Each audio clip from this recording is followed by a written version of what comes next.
Welcome to the Prime, everybody. This is Israel Rivera bringing you another edition of the Prime. And actually, this will be the first edition of the crossover, which is our NBA special on the Prime.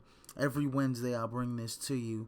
And the reason for the crossover is, just to catch up on whatever NBA topics that are going on right now. And right now, a lot is buzzing. Right now, you have the Draymond Green, Kevin Durant saga that's, rift that's kind of splitting up the Warriors right now, is what it looks like. Then you have the Carmelo Anthony drama in Houston. And you had the Jimmy Butler trade to Philly. And how that transpired. So we'll get over all of that, throughout the period of, 30 minutes or so. But anyways, first topic, want to start it off with, just like I said, I hit the nail on the head here. Okay. The Draymond Green, Kevin Durant, saga or whatever, because this is played out over the, couple days. But, it's definitely a situation. Basically, the end of the game the other night, Draymond Green got a defensive rebound, and he pushed it up the floor, and he lost it. It was against the Clippers, and Kevin Durant, and it went into overtime now. Don't get it wrong now. It went into overtime, but Kevin Durant, wanted the basketball. He wanted that ball. He wanted Draymond Green to grab the rebound, give it to him, so he can go get the game-winning shot. Well, Draymond pushed the ball up the floor. Pretty much, the defense collapsed on him, and he lost control of the ball. Turnover, overtime, Clippers win. But before that, you could just see the wind come out of Golden State. Now, mind you, they are playing without Steph Curry, and he will not come back until the end of November.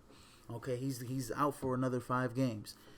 So we'll see how this plays out when Draymond comes back. But what transpired on the bench was Kevin Durant, basically, he was visibly upset with Draymond Green. His teammates weren't visibly upset. You didn't see the other teammates getting, visibly upset. They were trying to, pick up each other, originally. And, KD was visibly upset. He wanted that ball. And you can see him, him and Draymond on the bench, jabbing, going at each other, basically. And you can see Draymond visibly upset as well. I mean, and from what sources like, Mark Spears and Woj, what they say, what happened in the locker room, and this is what happened. Draymond Green basically said, hey, I've been making plays my whole career here. We've been winning. We won without you, and we'll continue to win without you, depending whether you stay here or not. Basically talking about Kevin Durant's, open plans for free agency next season, how he's keeping his options open, quote unquote, and how every other Warrior like Draymond and Klay Thompson kind of shut that down and has focused on the season and said, I don't want to be anywhere else but Golden State. We're winning. They're paying me. Everything's good. I don't want to be anywhere else. But Kevin Durant wants to sign a one-on-one deal so he can keep his options open next year's free agency. And this is the problem that I think that a lot of people have with Kevin Durant, is that he's just like, you don't know, he's unpredictable. You don't know what you're going to get from this guy. And, there's a lot of things going out there. Lip readers saying, oh, I'm out. Kevin Durant saying, oh, I'm out. I'm out. Lip reading, basically muttering to himself, after the whole situation, going back into overtime against the Clippers. And I guess this spilled into the locker room, and all the, Warriors players were saying, oh, you have to give that to KD. And I think that was more or less the fact, because they want to cater to KD all season.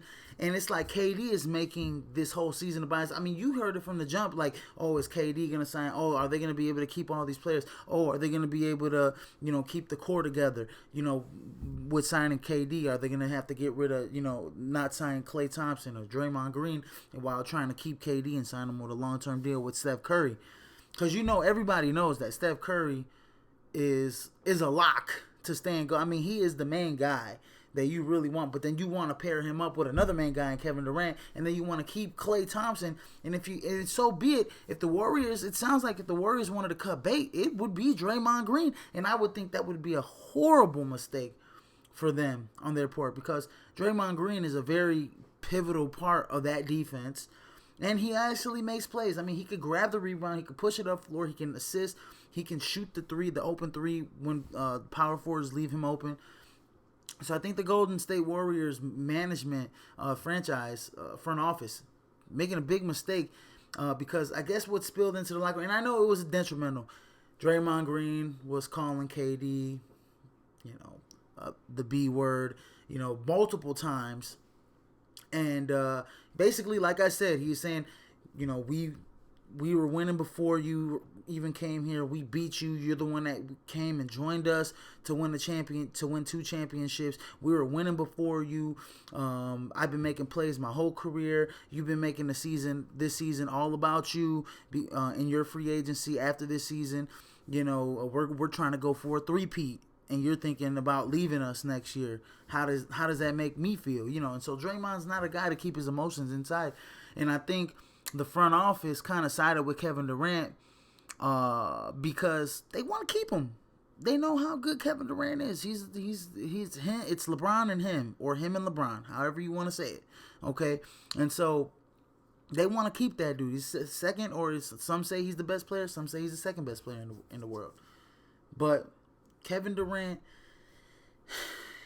we all know that he is, emotionally, I don't want to say soft, but he's, from the fake Twitter accounts to engaging with college, Joe Schmo, the college student on Twitter, making fake burner Twitter accounts. Kevin Durant is a little, a little emotional. Oh, let's just say that, a little emotional, a little sensitive.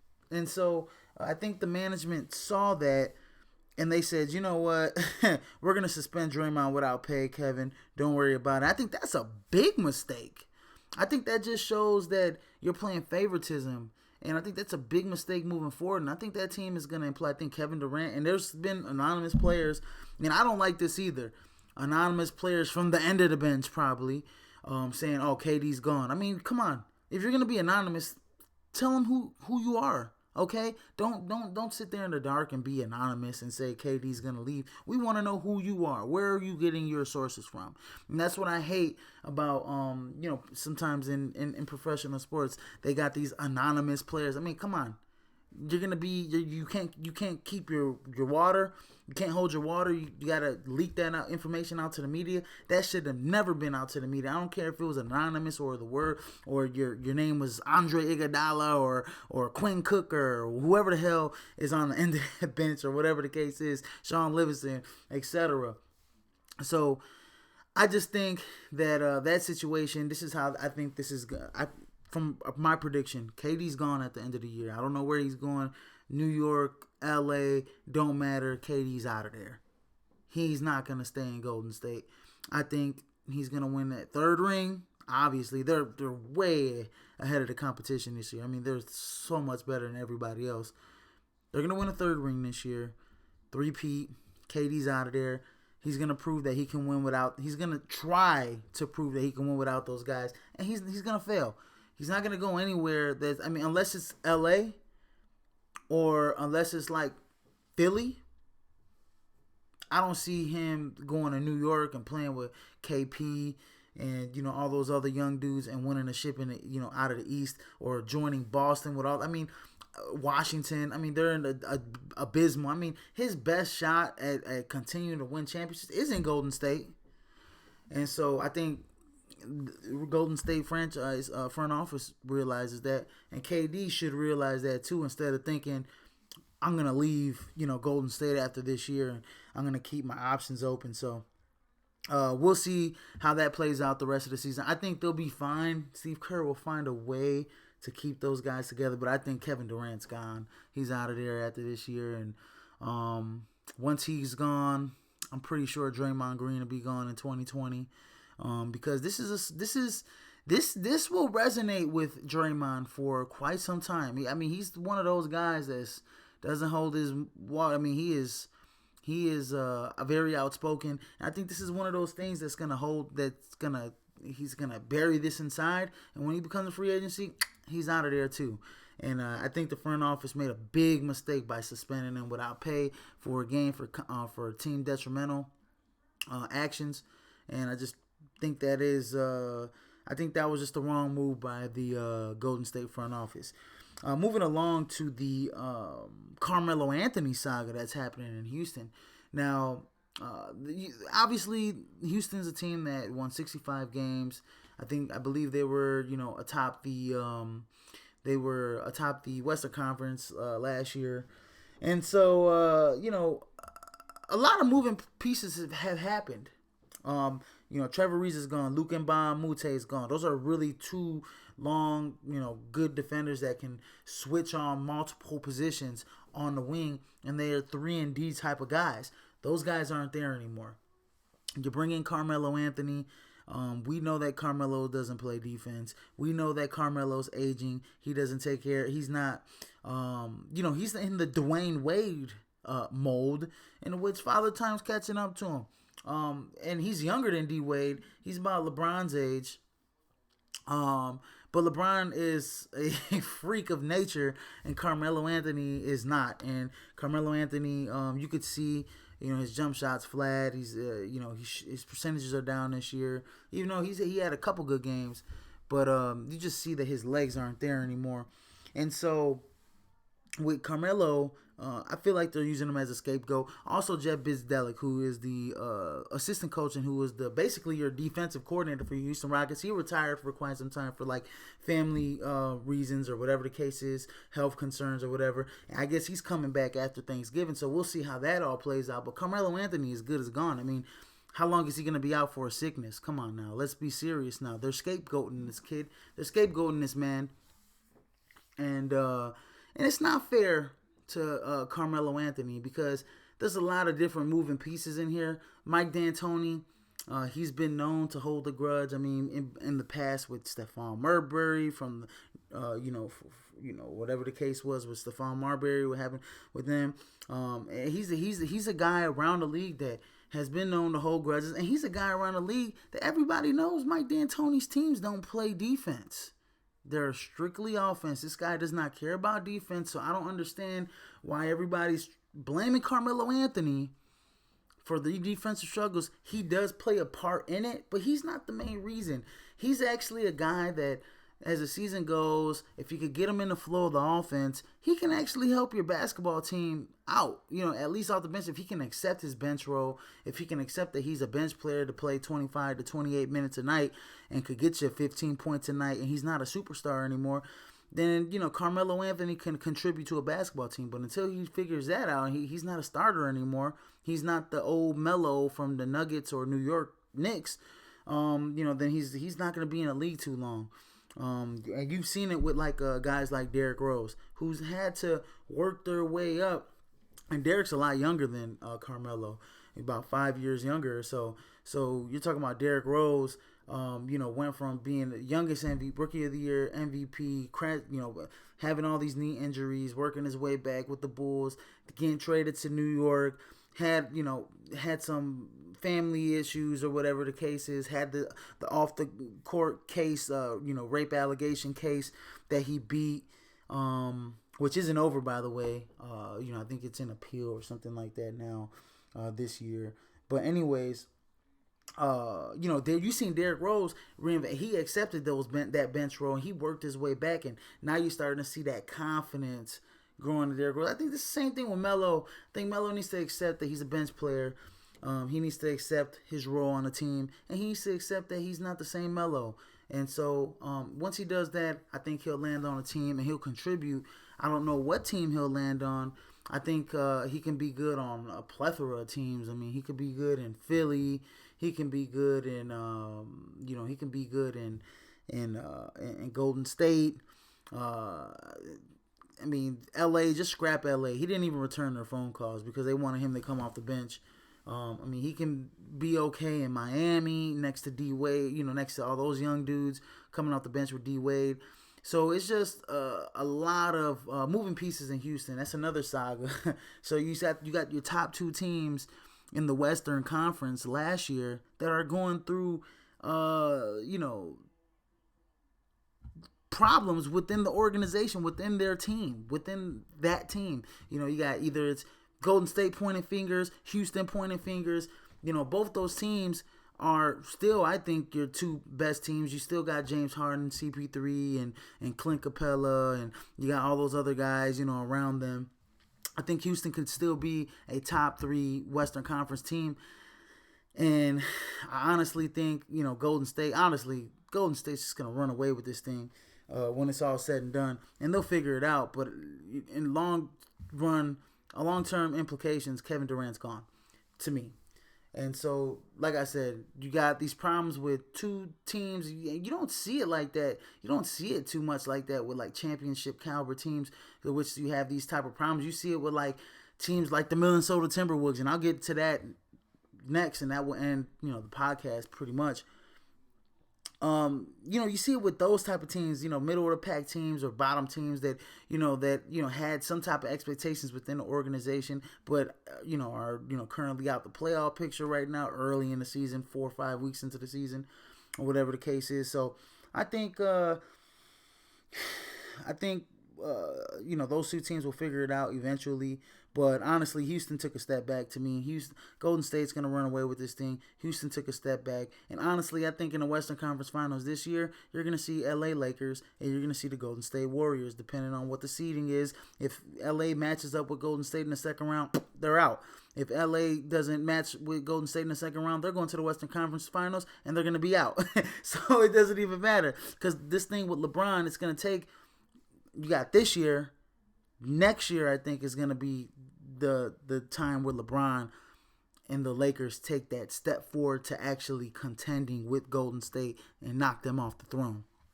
So, with that being said, I think those two teams, like I said, they'll be back.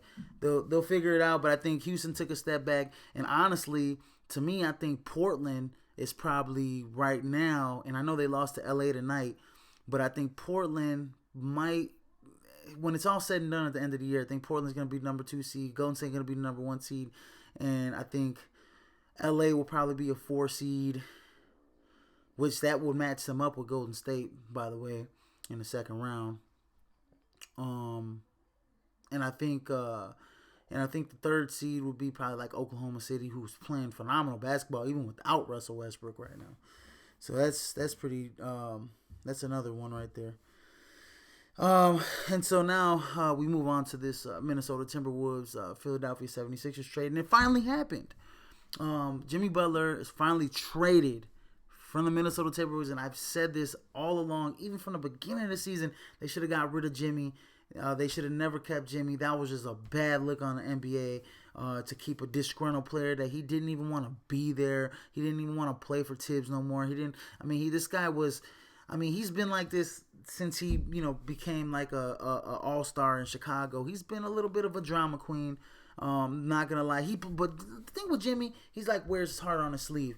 He's a very hard player, works hard. He's late round pick. All he knows how to do is just bust his balls in practice. And so I think Jimmy is the type of guy, when he sees people slack, he lets you know about it. Even in that interview with Rachel Nichols, he said, I let them know about it. You know what I mean? People need to be real and upfront. So I think that Jimmy didn't even want to be in Minnesota. He was just basically slowing down Karl Anthony Towns and Andrew Wiggins in their development. You could see they were uncomfortable playing with him. They probably didn't want to play with him anymore. And so, with that being said, they traded him finally to Philadelphia for Robert Covington and Dario Saric, basically, because I don't think Jared Bayless is going to even land on the team. And they traded Jimmy and another player. And I think Minnesota might have gotten a second-round draft pick out of that as well. But anyways, Jimmy played with Philly tonight. And those two other guys, Covington and Sarge, play with Minnesota, and they actually looked pretty good in Minnesota uniform. They actually played really good with Minnesota. Minnesota got the W against the Pelicans. Andrew Wiggins looked good. Karl Anthony Towns looked good. I mean, and those guys look like they play better without Jimmy being there. They don't have that shadow, that dark cloud over them. Like, oh, Jimmy's here. Oh, everybody knows, man. If they're playing with somebody that they don't, they don't want to be with, or they don't want to, they don't mesh with well, they're not gonna play well. And you saw that, Andrew Wiggins stepped it up. Karl Anthony Towns stepped it up. When Derrick Rose comes back, he's been stepping it up all year. I think he's gonna be a fringe all-star player this year, possibly. I don't know, with all the guards in the West. I doubt it, but he can be like, I don't know if he might be starting the rest of the year. I mean, Tibbs needs to slow down his minutes. 40 minutes is not going to cut it for him. I mean, 30 minutes tops, 32 minutes tops for D Rose. I think moving forward is what's needed. But I think D Rose, I think that team is going to be like a 7 seed or 8 seed, or maybe not even make the playoffs. But it was good for them to get rid of Jimmy. And on the flip side, for Philly, it was great for them to get Jimmy, because now they pair Jimmy up with Joel Embiid, Ben Simmons, J.J. Redick. You got Markelle Fultz coming off the bench. You got a bunch of other young guys, Wilson Chandler, whatever the case is. Well, he's a vet. And so I think Philly actually now takes that step forward, and they probably may come out the East this year, depending on how things mesh well with those three guys. And obviously, I think Boston has a bunch of guys. You got Kyrie, and then you got like a bunch of kind of like fringe all-star guys, real young dudes, but they have a lot of playoff experience from last year and previous years. Making to the Eastern Conference Finals 2 years in a row, with like Marcus Smart coming off the bench, Jaylen Brown starting. Jason Tatum, had a great rookie year. He's building off of that this season. Al Horford's been to many Eastern Conference Finals, but those players have never been over that hump. Gordon Hayward, he was injured all last year. He's just getting back in the flow. Terry Rozier got some experience. So that Boston team is young, but they're experienced and they play so well. And Brad Stevens, I think, is the best coach in the NBA, next to like Greg Popovich and Steve Kerr or whatever. And I don't even think Steve Kerr is that great of a coach. I think he's just a great player manager, and he knows how to put his players in positions to succeed, and he knows their strengths and weaknesses. I think that like a guy like Coach Bud from Milwaukee right now, he's one of the better coaches in the league. But I think when it comes down to like X's and O's, Brad Stevens, Greg Popovich, those guys are upper echelon. They're up there, in terms of coaching. So offensive coaches, defensive coaches, all around coaching. And I think Brad Stevens does an excellent job with those young guys. And so I think for Philly, Brett Brown, and obviously Brett Brown's a disciple of Greg Popovich for many years, being an assistant there in the Spurs organization. I think he's going to take that Philly team to another level. They're going to mesh. They're going to figure it out with Jimmy. And I think Philly, with Jimmy Butler, Ben Simmons, Joel Embiid, J.J. Redick and stuff, obviously they don't have a lot of shooting. Boston, I think, has a little bit more shooting, but Boston is very injury prone. And I think down the stretch in the year, if Kyrie can't stay healthy, Philly's winning it. Philly's winning the East. But if Kyrie's healthy, I don't think, and they got all those guys back, all those guys playing, Gordon Hayward, Tatum, Brown, Horford, Rozier, Smart off the bench, Marcus Morris, the Boston's going to win the East, okay? So that's just my opinion, and I don't know about anybody else, but a lot of people are 50-50 on who's better, who's not. And I think Philly and Boston will be in the Eastern Conference Finals. But don't underestimate like the Pacers. Definitely don't underestimate the Milwaukee Bucks. I think that team is very long, very athletic. Giannis is having an MVP caliber year, and if they stay, on this, road to ascension in terms of hitting the upper echelon of the Eastern Conference, I think Giannis will be the MVP this year. So don't sleep on like the Pacers, don't sleep on the Bucks, and definitely don't sleep on Toronto with Kawhi Leonard. I mean, they're off to a great start as well. So, the East is much more balanced, much more better. And without LeBron now, we're going to get somebody other than LeBron coming out the East that's going to compete for an NBA title. And I know this is the crossover, but I'm going to get to the Thursday night game. And, the crossover is part of the Prime. So I'm going to get to the Thursday night football game that is tomorrow. And I'll speak on it just briefly here. It's going to be between the Packers and the Seahawks. And both teams tomorrow night is a must-win game for both teams. I couldn't stress this anymore. Both teams are fringe playoff wild card teams. Both teams really need this win. It's going to be a slobber knocker tomorrow. But I think tomorrow night the Green Bay Packers will come out victorious against the Seattle Seahawks. And I'll say this right now. The resurgence of the running game. Just, you see that offense just starting to click. Last weekend, you saw them starting to click. But they are playing on a short week. So that is going against them. I don't know. I believe Seattle's playing on a short week too. So that's going against them as well. It's going against both of these teams. So nobody can complain about neither or. So I think it's a must-win for both teams. And I think Green Bay comes up victorious. I think Green Bay is going to be a little bit more hungry. I think Green Bay is a little bit better defensively than Seattle. They got a better running game.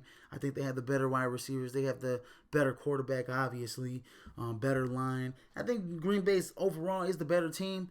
But Seattle is a very, very, very, very tough team. And they're playing in Seattle Thursday night, which is a very tough environment to play in. So it's going to be a really good game tomorrow. And I see Green Bay winning it. I'd say 23-17. Green Bay wins that game. And so, and then that will position them 5-4. And then, they got to win a few other games. They got to hope the Bears lose and Minnesota loses. And that division is really competitive right now. Obviously, the Bears have that stellar defense and Mitchell Trubisky with like Tariq Cohen and all those like weapons that they have. Matt Nagy is an offensive genius. Looking like, if you could turn around young Mitchell Trubisky, offensive NFC Offensive Player of the Month, that something's brewing there, special in Chicago, especially Khalil Mack. That defense level just rose to the top, So, with that being said, you catch the Prime, every week, at least, Wednesdays, Thursdays, try to do it on the weekends, on Saturdays, and make sure you subscribe to the podcast at Prime Sports World, our YouTube channel, and I also post these podcasts on Facebook and Twitter, Instagram, all types of things. So you can all types of media platforms, so you can catch the Prime, all the links on all of those platforms. And if you want to add me on Facebook or LinkedIn, Israel Rivera, so be it. Don't be shy. Shoot me a message or whatever. If you like the podcast, if you want me to talk about any other topics or anything like that I can put my insight on, I would love to do that and get some feedback from some of the people that subscribe to the podcast. So with that being said, everybody have a nice evening and peace out.